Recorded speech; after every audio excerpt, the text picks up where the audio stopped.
Gaming is more popular than ever. I think we can all agree to that for sure. Billions of people worldwide play video games across consoles, PC, even now mobile devices. Esports also has grown into a multi billion dollar industry. Streaming and YouTube has made gaming a full time job for many. And technology has pushed the boundaries of what's possible in virtual worlds. But despite all this, something has changed in gaming culture. Oh, yes, it did. Something fundamental. If you ever gamed online, if you ever gamed online, you know that gaming communities used to feel different, better. Not perfect, not without their own brand of chaos, but they felt real. They felt alive. Today, something has shifted. The energy isn't the same. The friendships don't form like they used to. The laughs are shorter, the insults are harsher, and the sense of community fading fucking fast. But what happened? Why does gaming today feel so different from the golden days of online play? And is there a way back? That's what I'm just yapping about today. The rise and fall of gaming communities. Because there was a time when logging into an online game felt like stepping into a second home, into a digital neighborhood. A place where friendships were built over long nights of Call of Duty, search and destroy matches. Y'all know the ones. Where guilds in World of Warcraft felt like family. And where a random group of teammates in Halo 3, could turn into real life friendships. Sure, the lobbies were chaotic, and the trash talk was relentless. We know that. But somehow, it all felt different. Less corrosive, more communal. Fast forward to today. And online gaming, yo, it just feels. It feels off. No bullshit. The energy has changed. The sense of camaraderie has weakened. Public lobbies are quieter. Not because people aren't playing, but because most of them would rather stick to private party chats. Friendships aren't forming as easily, and toxicity, instead of being the undercurrent of competitive gaming, has become the dominant force in far too many fucking spaces, yo. So what happened? Why does gaming feel so different? I think the answer is simple. Or maybe it's not. I think it's a mix of technology changes, social shifts. I think it's darker aspects of internet culture merging with the gaming world. But to understand if it's simple or not, to understand where we are, we have to look back from where we came from.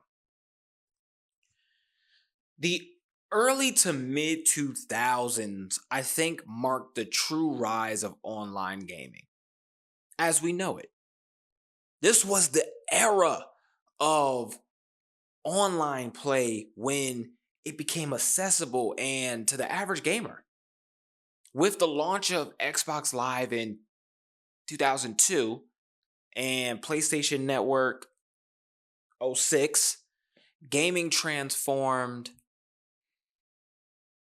from a primarily single player or local multiplayer experience into a global fucking phenomenon. Suddenly, you weren't just playing against an AI or bots or the same thing, or the person sitting next to you. You were competing against and teaming up with players from all over the fucking world. Games like Halo 2, as I mentioned, World of Warcraft, Counter-Strike, Call of Duty 4, Modern Warfare, what? And Gears of War revolutionized multiplayer experiences. Literally, you got the Maddens, the 2Ks. What made this era special wasn't just the games, it was the way people played them. Gaming wasn't just about a competition, it was about connection. Whether you were part of a Halo clan, a WoW guild, or a Battlefield squad, these communities had an organic sense of belonging. Players formed alliances, created rivalries, and built reputations that actually mattered. You feel me? It wasn't just about the games themselves, it was about the culture that formed around them. Gaming communities thrived, especially with the early Twitch and YouTube gaming scenes. Players created entire subcultures. And of course, some toxic, yes. But many were built on genuine connection and teamwork. The lobbies were loud, chaotic, sometimes offensive, but there was an underlining sense of unity. Friends lists weren't just cluttered with random names. Back then, adding someone on your friends list actually meant something. You weren't just collecting usernames. You were forming bonds, y'all. They were full of people you actually played with, strategized with, laughed with. Not just a bunch of people now where you just kind of go offline so they don't add you to a match. There was something deeply personal about these connections. People made lifelong friends. Some even met their spouses through gaming. The social experience was just as important as the gameplay itself. Playing with the same people over and over again meant developing inside jokes, strategies, and rivalries that felt personal. I got some myself. Gaming forums and fan sites were alive with discussion, and competitive gaming was about proving yourself, not just through skill, but through relationships built over time. Gaming forums like Bungie.net, GameFAQs, were filled with discussions about strategies, tournament results, and general banter. There was a sense of culture that extended beyond the game itself. Players made YouTube montages of their best moments and even organized meetups in real life. And of course, these communities weren't perfect. Trash talk was rampant, and offensive jokes were common. But there was a difference between, I think, the wild, chaotic nature of early gaming lobbies and the type of toxicity we see today. There was a weird sort of like mutual respect. Of course, there were outliers, but there was an understanding that at the end of the day, everyone was here to have fun. But the internet was evolving. And not always for the better. Gaming didn't change in a vacuum. The internet as a whole was shifting in the late 2000s and early 2010s. Social media was definitely on the rise. Facebook, Twitter, YouTube were no longer just platforms for personal updates. They were becoming battlegrounds for fucking attention. Toxicity has always existed in gaming. Anyone who played Halo 2 or Counter-Strike in the early 2000s know that. Trust. Especially that Modern Warfare lobby. Modern Warfare 2 lobbies, whoo-wee. But something shifted as social media explored and exploded and gaming became more mainstream.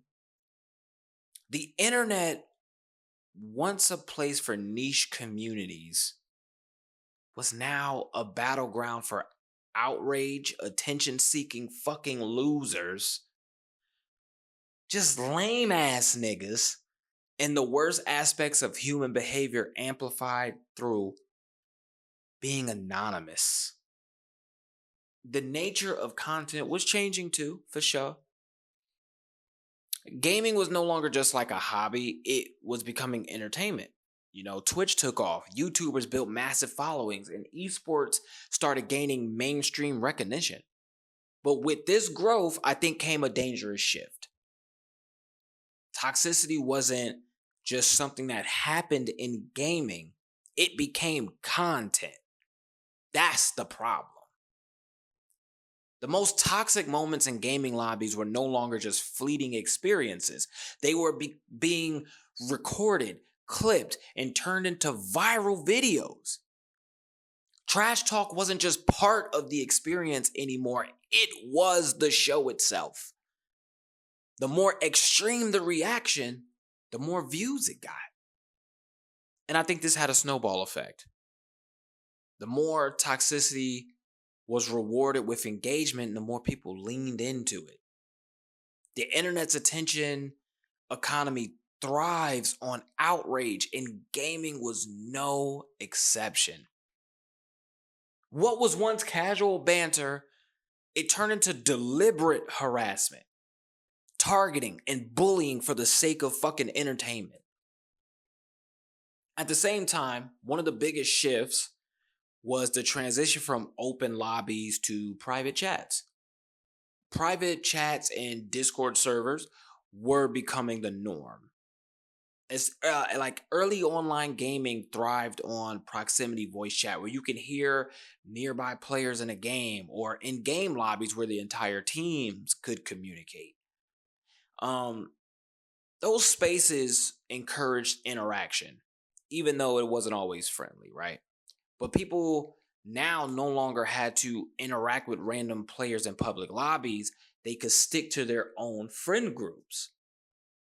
While this has benefits, it also meant that public spaces became more hostile, right? Because that urge to be toxic for entertainment meant whoever wasn't in a private chat was catching all types of strays. Without a strong community presence, toxicity filled that vacuum up. Today, most players default to Discord or private party chats, avoiding the public sphere altogether. And the result, I think, is because less organic interactions, fewer spontaneous friendships, and of course, a much more isolated gaming experience. Of course, as I do know, it is in a way to protect peace, because the most toxic moments in gaming lobbies are now shipped, clipped, and shared, turning offensive trash talk into viral entertainment. Instead of discouraging bad behavior, the internet rewarded it. The more extreme the insult, the more attention it got. Shit, I wouldn't want to be in no clip getting called a nigga too. Shit. Especially if I don't know the person on the opposite end, which leads to the next point.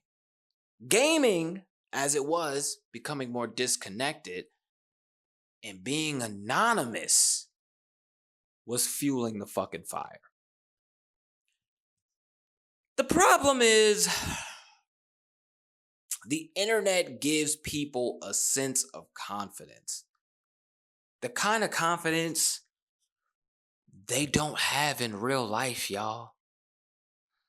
When someone is behind a screen, interacting with others through a digital avatar or a gamer tag, their sense of social responsibility can weaken. You know what I mean? They don't see the faces of people they're insulting. They don't have to witness the immediate emotional response of their words, and they don't risk physical consequences. That's a big sentence to say. Niggas don't get punched in their face enough. You feel me? This is a well-documented psychological phenomenon called the online disinhibition effect. That's what it's called. It explains why people act more aggressively, impulsively, and sometimes even cruelly in digital spaces compared to face-to-face interactions.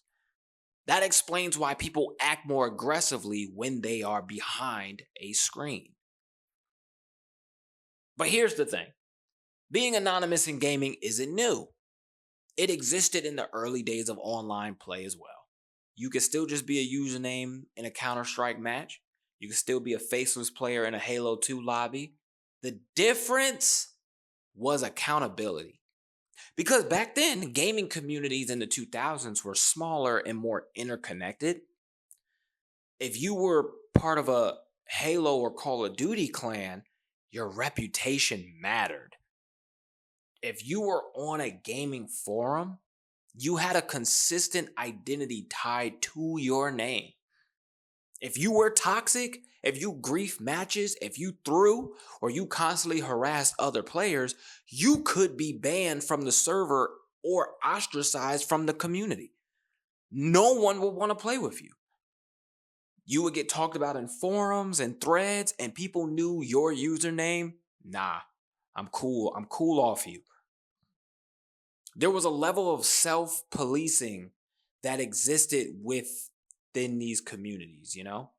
Even in chaotic Xbox Live lobbies, like players had a general understanding that some level of sportsmanship was expected. Sure, trash talk was rampant, but being outright toxic in every single match wasn't always tolerated. Many players recognized that if they wanted to, they can just keep, if they wanted to keep a solid squad and get invited to private matches or maintain a presence in a forum, they had to like engage in some level of social reciprocity. You know what I mean? But fast forward to today. And online gaming is no longer a niche space with a tight-knit community, you know? It's massive, global, and largely anonymous. In an online match, the chances of running into the same player twice nowadays are practically non-existent. This lack of repeated social interaction, I think, removes the pressure to maintain a positive reputation. In the past, a toxic player might have been remembered and avoided. You might have seen a name in a forum. Nah, I'm not playing with dude. You know what I'm saying? Now they can flame you, insult you, grief, log off without a second thought. The likelihood of facing consequences is low. And if they do get banned, making a new account, easier than ever. Fuck it. I think this lack of accountability has fundamentally changed the way people behave online. It has enabled what we now call keyboard warriors. You know what I'm saying? People who thrive on digital conflict, spewing insults, threats, and hate speech just simply because they can. Unlike real life arguments where social cues and consequences force some level of restraint, the internet allows these individuals to go unchecked. And the impact of this isn't just limited to gaming, it extends into the way people interact across the entire digital landscape. But for gaming in particular, the consequences are deeply damaging. Younger players who are still forming their social behaviors are growing up in an environment where extreme toxicity is normalized. Imagine being a 12-year-old kid entering online gaming for the first time. The first thing you hear in a Call of Duty match, a racial slur. You join a Valorant lobby, someone tells you to end your life. You play a competitive match as a woman, immediate sexist harassment. What the fuck? Y'all don't think about that? The constant exposure to hate speech and toxic behavior has profound effects. For some, it breeds resentment. They develop a hardened mindset, expecting hostility in every situation. For others, it reinforces their own biases. If they hear slurs and bigotry being thrown around regularly, they begin to see it as normal, even acceptable behavior. And for many, it pushes them away from online spaces altogether. Some people simply quit using voice chat or stop playing competitive games in total because the negativity outweighs the fun. You can't even relax now. You on your guard at all times. The worst part is, many of these keyboard warriors aren't necessarily like this in real life. You just faking. How you faking being an asshole? They could be perfectly reasonable people in person, but the internet strips away the social consequences that usually keep behaviors in check. And a lot of players don't even think about the impact of their words. They just see it as another match, another moment to trash talk, just another joke. Oh, I was just joking. But those words shape online spaces.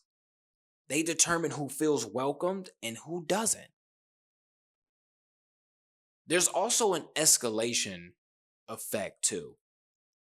If toxicity is the standard in a gaming community, people either adapt to it, ignore it, or leave. The more players who tolerate it, the worse it gets. This is why some of the most infamous gaming communities, League of Legends, Overwatch, Counter-Strike, Valorant, Call of Duty, shit, even Madden, 2K, they struggle with toxicity for years. It's been deeply ingrained into their culture. When a new player joins and immediately sees the toxic behavior as the norm, they either become part of the problem or disengage entirely. At the same time, some of those keyboard warriors see toxicity as a game in itself. The goal isn't just to win the match, it's to provoke a reaction, to get under someone's skin, to make someone quit or rage. This is where trolling crosses over into full-scale fucking harassment. Being anonymous on the internet makes it easier for these individuals to push boundaries without fear of real-world consequences. And when gaming companies fail to enforce strict moderation, this behavior thrives unchecked. So what's the solution, right? It starts with changing gaming culture itself. And whoo-wee, that's a big task. But I think developers need to create better systems for moderation. But more importantly, players need to take responsibilities for the communities that they're a part of. The only way toxicity loses its power is if it stops being tolerated.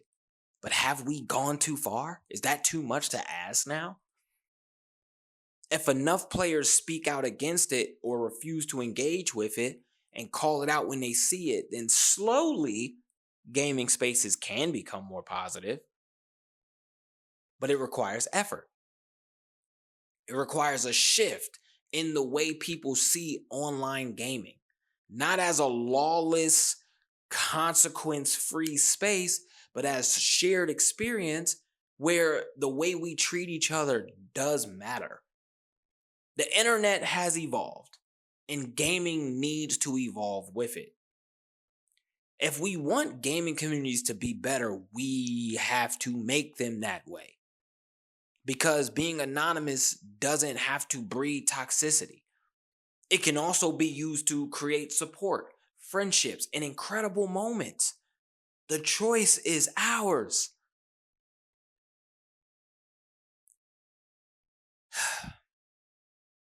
Despite everything, I don't think gaming is beyond saving. Good news is that more players and developers and content creators are actively pushing back against toxicity. Communities are forming in new ways through Discord servers where moderation is taken seriously, through inclusive Twitch streams that foster positive engagement, and through grassroots gaming events where players come together in person to share their love for gaming. The key difference now is that gaming communities aren't forming organically within the games themselves as often as they used to. Instead, they are being built outside of the games in controlled spaces where people can curate their experience and surround themselves with like minded players. While this has helped mitigate some of the widespread toxicity seen in public lobbies, it also means that the open social aspect of gaming, the ability to make friends through spontaneous interactions, is disappearing. The challenge we now face is how to bring back the best parts of gaming communities without allowing the toxicity to creep back in. Developers are stepping up in ways they haven't before. Moderation in games like Overwatch 2 or Valorant or even League of Legends aims to detect hate speech or report repeat offenders and create a safer playing environment. Reporting systems are becoming more effective, and some games are even introducing like voice chat moderation to crack down on in-game verbal abuse. Crossplay and matchmaking improvements means that players now have more control over who they play with, right? Allowing them to find better experiences that do align with their preferences, their mindset. But at the end of the day, technology alone won't fix gaming culture. Players have to want change. No amount of AI moderation will matter if the gaming community continues to embrace toxicity as just part of the culture. Developers can ban words and issue temporary suspensions, but they can't force players to treat others with respect. That has to come from us. You feel me? This raises a difficult question that I want to ask y'all. Do we, as gamers, truly want to rebuild the sense of community that made gaming special? Do we want to go back to the days where friendships were formed organically in lobbies? When trash talk was competitive, but never crossed the line into outright hatred? When online gaming felt like a second home instead of a war zone where people go out of their way to ruin each other's fucking experiences? One thing is clear. The golden days of gaming weren't golden just because of nostalgia. They were golden because players made them that way. We built those communities. We created the friendships. We made the magic happen. The sense of connection that once defined gaming didn't exist by accident. It was a collective effort by players who wanted to engage with each other in meaningful ways. So my question again is, are we willing to do it again? Are we willing to push back against toxicity when we see it rather than ignoring it? Are we willing to welcome new players instead of gatekeeping? Are we willing to treat gaming spaces as actual communities rather than just arenas for chaos? It won't be easy. Gaming has grown. And with that growth comes more complexity, more diversity, and more voices to manage. But if we truly value what gaming once was, if we miss the friendships, the inside jokes, late night matches that turn strangers into lifelong friends, then it's worth fighting for. Don't you agree? We don't have to let gaming communities fade into obscurity, lost in the noise of keyboard warriors and toxicity driven content. Lame ass niggas. Racist.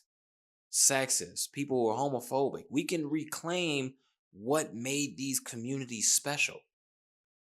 We just have to want it enough to make it happen. Now, I say all that to say it's going to take time.